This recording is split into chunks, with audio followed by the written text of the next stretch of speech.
E aí, vai lá, Bruna, na sequência. Ok.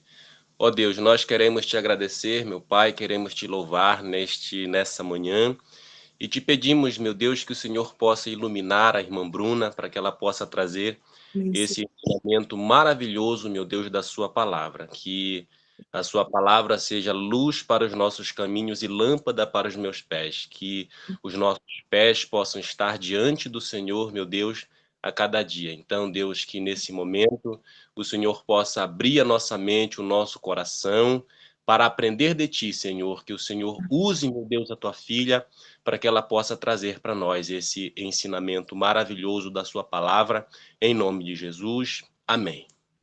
Amém. Obrigada, pastor Mário. Amém. Então, eu vou fazer um pouquinho diferente das outras vezes. Antes eu lia o texto todo e depois fazia o devocional. Então, eu vou iniciar fazendo a leitura dos versículos e fazendo a ministração do devocional. Então, o capítulo de hoje é o capítulo 38 de Jeremias, que tem por título Jeremias é jogado numa cisterna, num poço.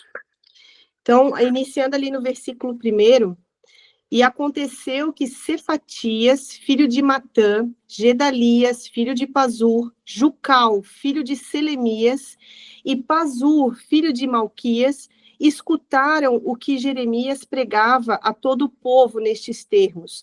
Só para recordar, Jeremias, nesse momento, ele está no pátio da guarda, onde o rei Zedequias designou que ele fosse colocado ali para receber os pães da Rua dos Padeiros. No versículo 37, ontem foi falado sobre isso. Até que acabasse o pão, ele ficaria ali. E daí uma coisa me chamou a atenção sobre essas pessoas que estavam ali escutando o que ele estava falando, né?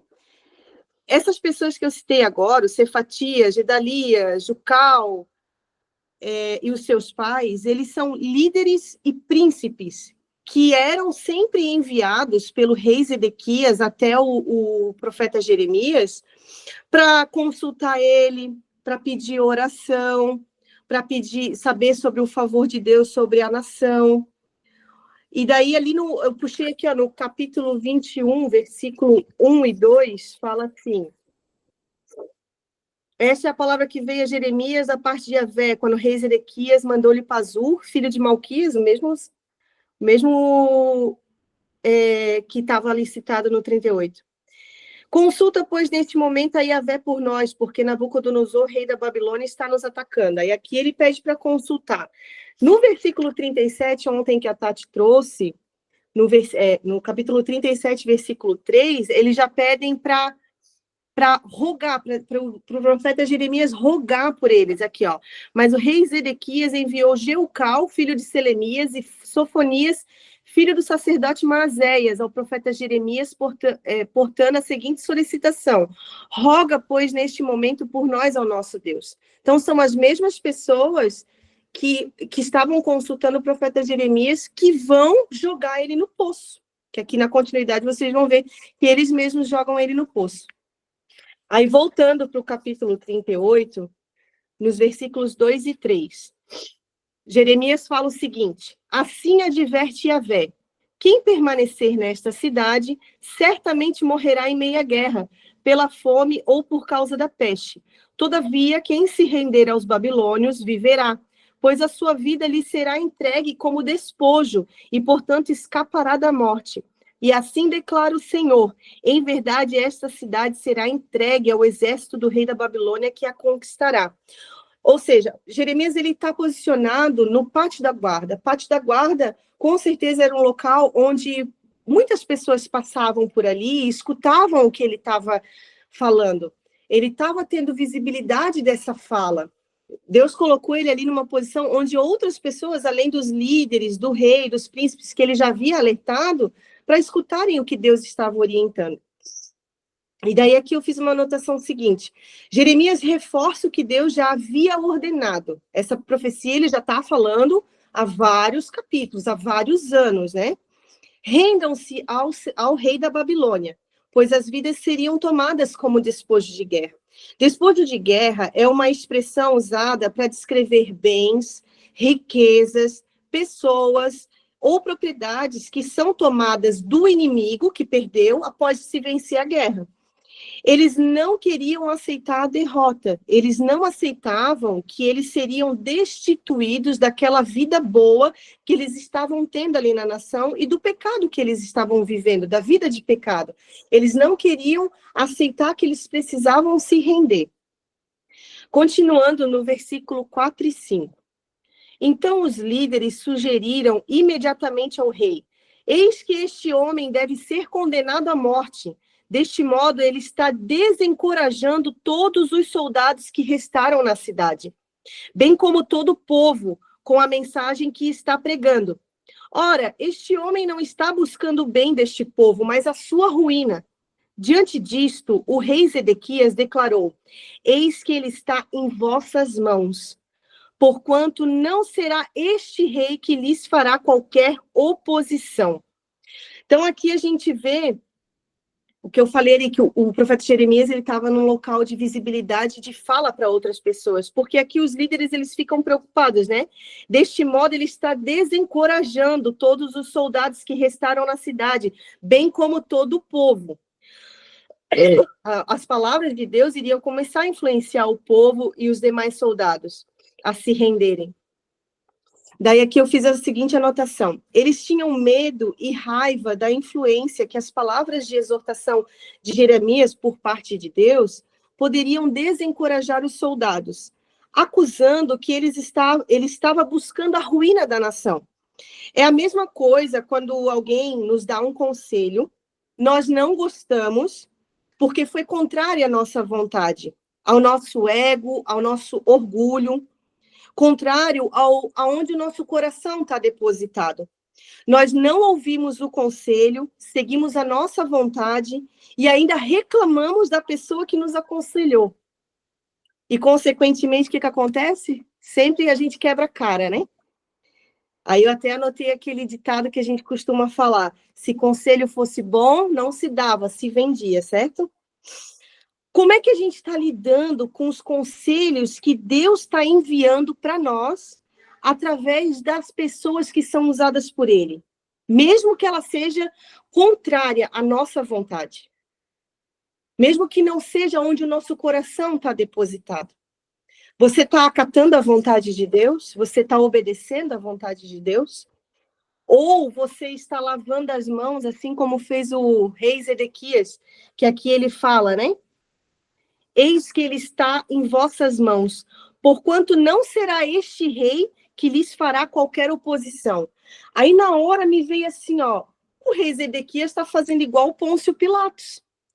Pôncio Pilatos falou praticamente da mesma maneira em Mateus 27 e 24, quando Jesus estava lá para ser julgado, né, pelo povo, ele fala o seguinte: percebendo Pilatos que não conseguia demover o povo, mas, ao contrário, um princípio de tumulto já era visível, ordenou que lhes trouxessem água, lavou as mãos diante da multidão e exclamou: estou inocente do sangue deste homem justo. Esta é uma questão vossa. Então, ele lavou as mãos. Rei Zedequias, quando lavou as mãos, referente à condenação, Rei Zedequias agiu igual o Pôncio Pilatos, quando lavou as mãos referente à condenação de Jesus Cristo. Não devemos lavar as mãos perante uma injustiça contra um servo do Senhor. Não se isente, não ceda à pressão dos demais, do que o povo está julgando, do que líderes, príncipes estão julgando. Não aceite que açoitem, que julguem alguém que é um servo de Deus, que o lancem numa cisterna, que o crucifiquem. Aí, continuando, no versículo 6, fala o seguinte: então agarraram Jeremias e o lançaram na cisterna de Malquias, filho do rei, poço que situava no pátio da guarda, e desceram Jeremias com cordas. Entretanto, na cisterna não havia água, apenas barro, e Jeremias atolou na lama. Ontem, quando a Tati estava fazendo o devocional do capítulo 37, a Cris, logo em seguida, trouxe uma informação que eu não tinha me atentado até então. E aí eu já estava nessa parte aqui do devocional, A Cris falou ontem que o Jeremias já tinha em torno de 60 anos ou mais. 60 anos ou mais já é um senhor. Dependendo da qualidade de vida, era um senhor já debilitado, né? Então, com violência, eles lançaram Jeremias, que tinha mais de 60 anos de idade, com uma corda na cisterna. Imagina o momento de desespero, de dor que Jeremias estava vivendo naquele momento. Do nada, vem, agarra ele, amarra com força, várias pessoas açoitando ele, julgando ele, joga ele lá. Na cisterna que estava localizada ali naquele mesmo pátio, onde o rei tinha mandado ele ficar para receber as migalhinhas de pão, onde ele estava sendo alimentado por pedaços de pão. Quantas vezes a gente já se encontrou nessa situação de desespero, não é verdade? Nos sentindo no fundo do poço, em situação de isolamento completo, sem ver a luz, sem ter clareza da situação, dos pensamentos, sem entender por que estão fazendo isso comigo, por que me jogaram nesse poço, por que estão me acusando, por que estão me julgando, sem ter uma voz, sem ter uma saída, sem ter a possibilidade de ser salvo dali, com a certeza de que ali, sendo jogado no fundo do poço, seria uma morte lenta, sem alimento, sem luz, sem água, se atolando na lama. Os nossos inimigos, eles tentam nos silenciar, nos matar lentamente, nos isolando do alimento, da água, da palavra de Deus, nos jogando no fundo do poço. Em Salmos 69, versículo 1 ao 3, fala o seguinte, o salmista Davi, ele fala assim: ó Deus, salva-me, porquanto as águas chegaram até o meu pescoço, nas profundezas lamacentas eu estou afundando, não tenho como firmar os meus pés, eu cheguei às águas profundas, e a forte correnteza me arrasta. De tanto clamar por socorro, ressecou a minha garganta, se embaçaram os meus olhos, e se fatigou sobremaneira o meu corpo, enquanto aguardo pelo auxílio do meu Deus. Estar no fundo do poço nos impede de ter acesso à palavra de Deus, de ter acesso às águas tranquilas que matam a nossa sede, de ter acesso ao alimento.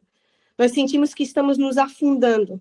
Apenas Jesus tem o poder de mandar o nosso resgate, pois nesse momento pensamos que a nossa morte já é uma certeza. Porém, Deus tem um plano de resgate do nosso fundo do poço. E aqui, continuando no versículo 7 e 8, que vai vir o resgate de Jeremias, que fala o seguinte: contudo, Ebed-Meleque, o etíope, eunuco e oficial do palácio real, ficou sabendo que haviam atirado Jeremias na cisterna, enquanto o rei estava à porta de Benjamim. Ebed-Meleque saiu do palácio e foi rogar ao rei, dizendo: ó rei, meu senhor, esses homens cometeram um mal em tudo que fizeram contra o profeta Jeremias. Eis que eles o lançaram no fundo de uma cisterna para que morra de fome, pois já não há mais pão na cidade. O pão que Jeremias estava sendo alimentado, quando o rei Zedequias mandou ele lá para o pátio da guarda, já tinha acabado. Ele não ia receber, ele já estava no fundo do poço. Ali ele foi jogado para morrer. Eles não queriam mais saber, ele foi jogado para morrer. Então aqui, Ebed-Meleque, como já diz na palavra, ele era um servo, um oficial da corte do rei de Zedequias. Ele tinha acesso ao rei. Ele era um eunuco. Ele também era etíope, ou seja, era um estrangeiro. Com certeza, ele era marginalizado, sofria preconceito, pois não estava em sua terra de origem. Ebed-Meleque significa servo do rei. Olha que interessante o nome dele, servo do rei. Um etíope, eunuco, marginalizado, estrangeiro, porém com mais senso de justiça e coragem do que o próprio povo de Jeremias. Ele foi até o rei Zedequias interceder por ele. Ele denunciou a covardia que os príncipes haviam feito com ele. Ele rogou ao rei pedindo misericórdia por Jeremias. Um estrangeiro clamando por Jeremias. O mais improvável. Eu tenho certeza que nem Jeremias poderia imaginar que Ebed-Meleque seria usado por Deus, servo do rei, a interceder por ele. Deus vai usar quem você menos imagina para interceder pela sua vida, para te ajudar a sair do fundo do poço, da lama que você se encontra, onde você pensa que é onde você vai morrer. O rei autorizou Ebed-Meleque a levar com ele a equipe de resgate, para que ele não perecesse lá. Aqui, continuando, no versículo 10. Então o rei ordenou a Ebed-Meleque, o etíope, leva contigo 3 homens sobre o teu comando e retira o profeta Jeremias de dentro da cisterna, antes que ele não suporte e venha a perecer. Até o rei estava falando que ele não ia suportar e ia perecer.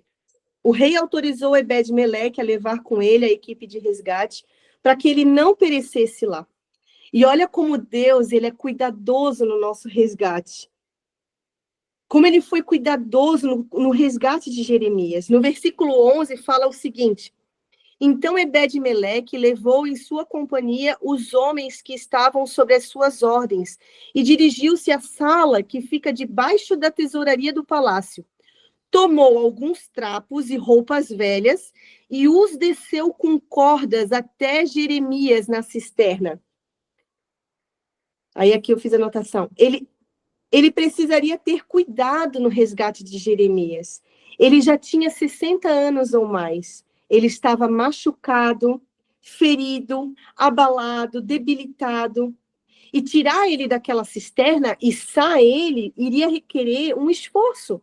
É uma força de subir com uma corda. O peso dele era maior do que o da corda, ia forçar para baixo. E ele poderia sentir dor nesse momento de resgate, no momento onde ele estava sendo tirado daquele cativeiro, daquele fundo do poço. Mas o Ebed-Meleque, ele demonstrou cuidado em aliviar aquele sofrimento, né? Ele estava sendo erguido com o maior cuidado possível para ser o mais confortável possível dentro daquelas possibilidades.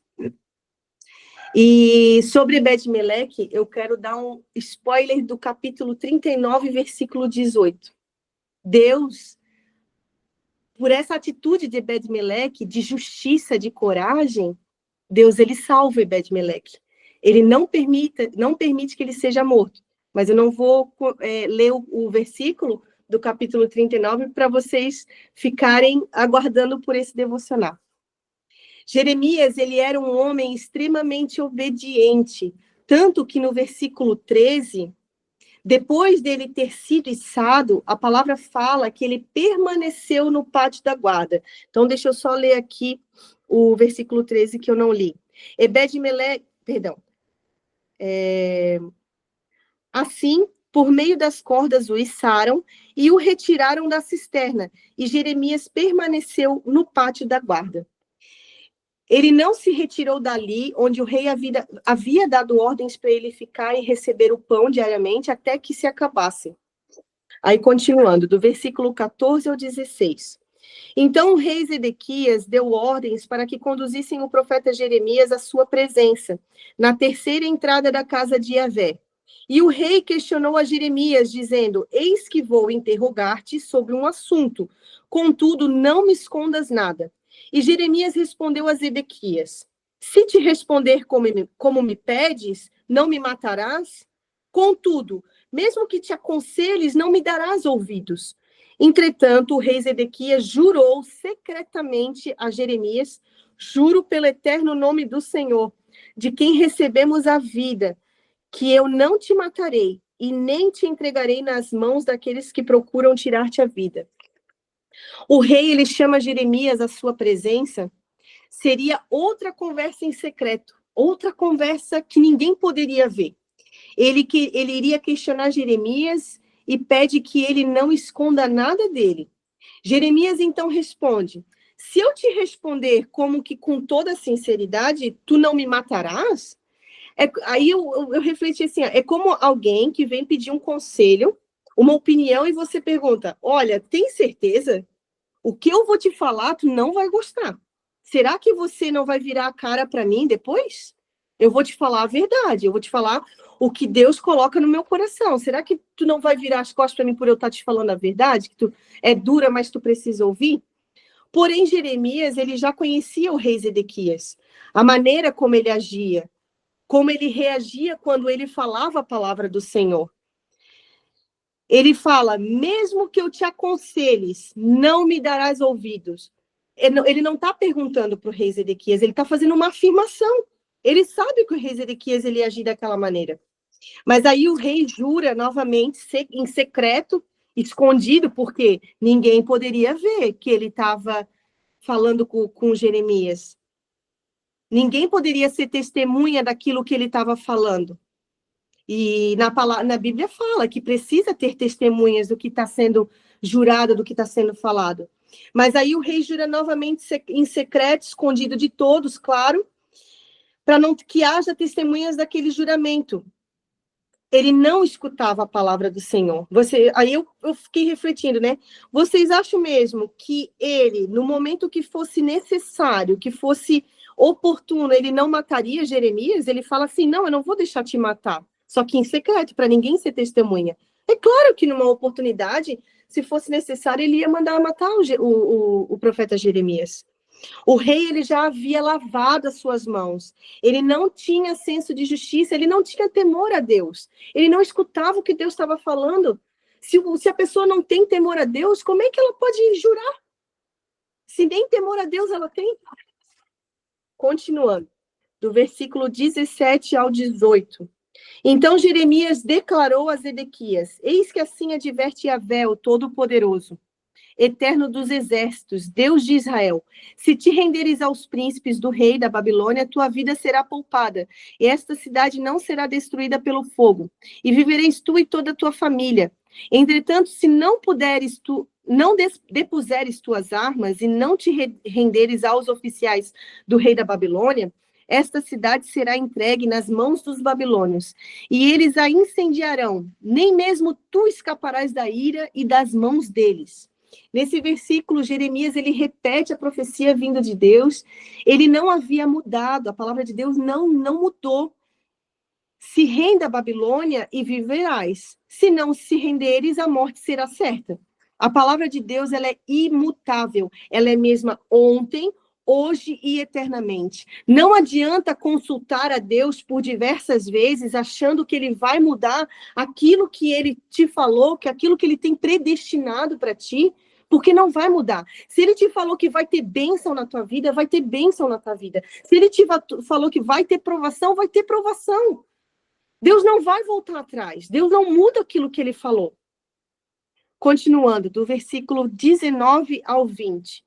Em seguida, o rei Zedequias confidenciou a Jeremias: tenho medo dos judeus que estão apoiando os babilônios, pois esses caldeus poderão entregar-me nas mãos deles, e eles me submeterão a muitas privações. Mas Jeremias lhe afirmou: não te entregarão. Rogo-te, contudo, ouve a voz de Yahvé. Conforme te profetizo, tudo irá bem contigo, e a tua vida será poupada. É como se ele estivesse assim: escuta a voz de Deus, homem. Escuta!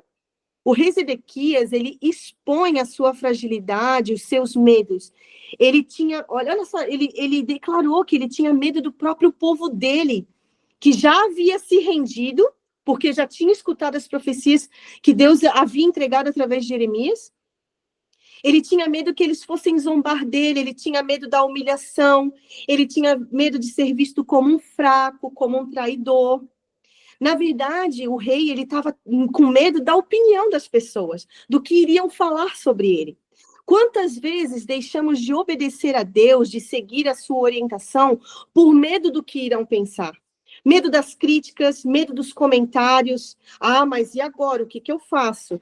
Vou tirar eu, por exemplo, tá? Se eu cantar mal, eles vão me julgar. Vão rir de mim.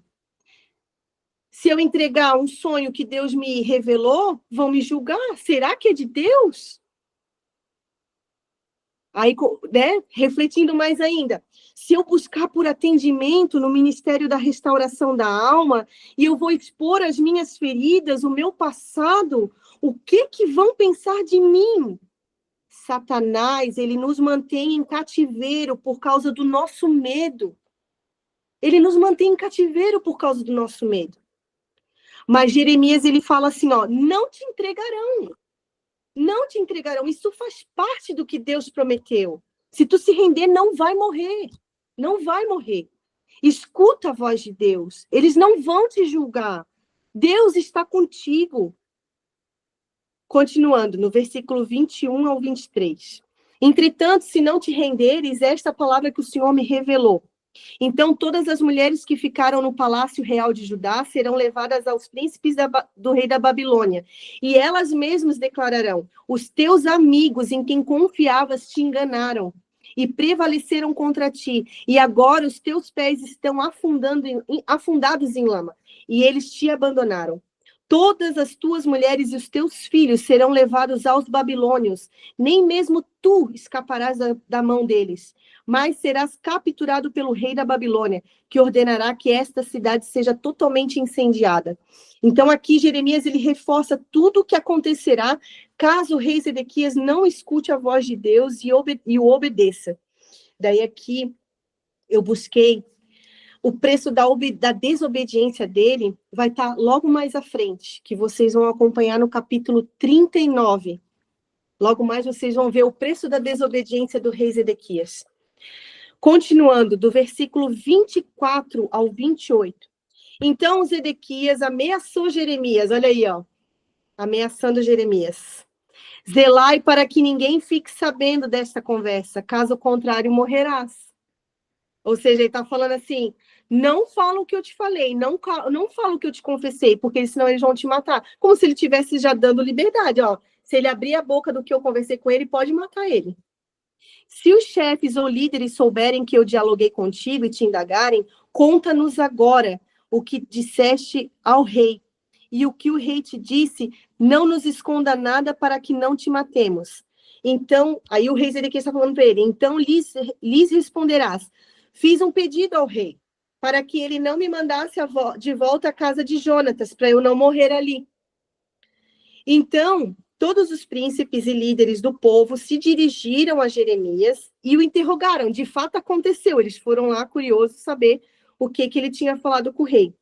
E ele lhes respondeu de acordo com as palavras que o rei havia ordenado. Por este motivo, não fizeram mais perguntas, porquanto ninguém tinha ouvido a conversa que ele tivera com o rei.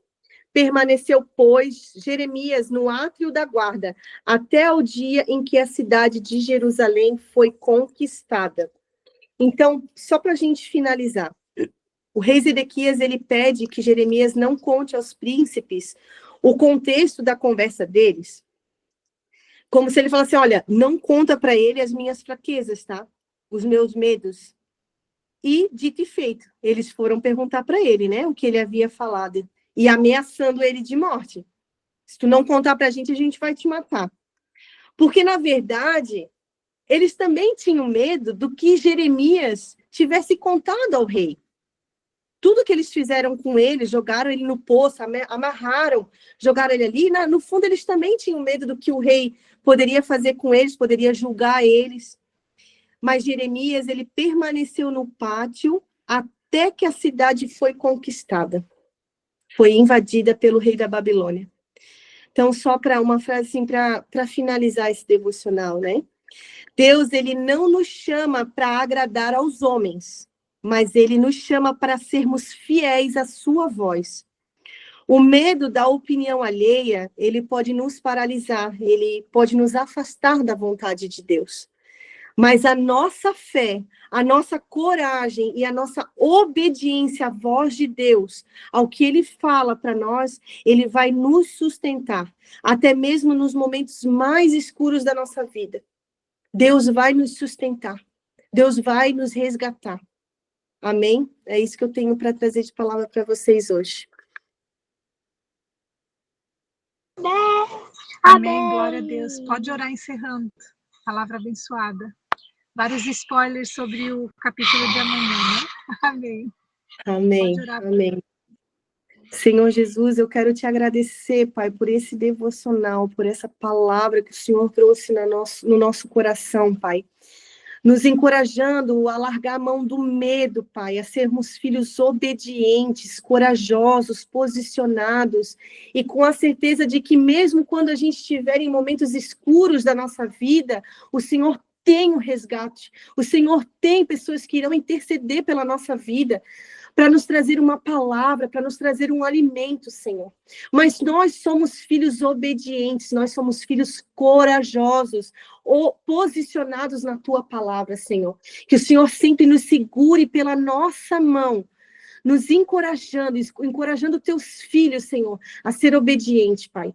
Eu quero Te agradecer, e que essa palavra, ela floresça, ela cresça, ela alimente a todos que irão assistir, mesmo depois, Pai.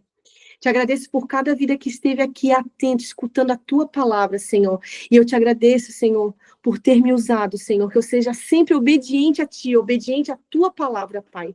Amém.